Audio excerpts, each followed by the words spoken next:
Textile, Commerce and Industry and Corporations Minister Nemcha Kipgen reaches out to the entrepreneurs of Ukhrul district during her official visit to the district along with MLA Ukhrul AC Ram Muiva yesterday.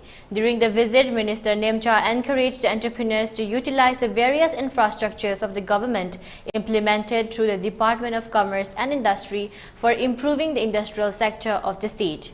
Minister informed that once the industrial state of the Ukhrul district is fully functional, there will be employment generations of the locals. While addressing the gatherings at Ukhrul district handlooms and handicraft cooperative federations, she stressed on the role of women in the society.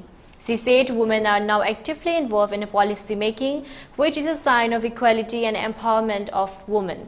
During the visit, the industry minister also inspected the industrial state Ukhrul district cold storage, site inspections for Common Facilitation Center, District Industry Center DIC, Ukhrul at Mini Secretariat amongst other.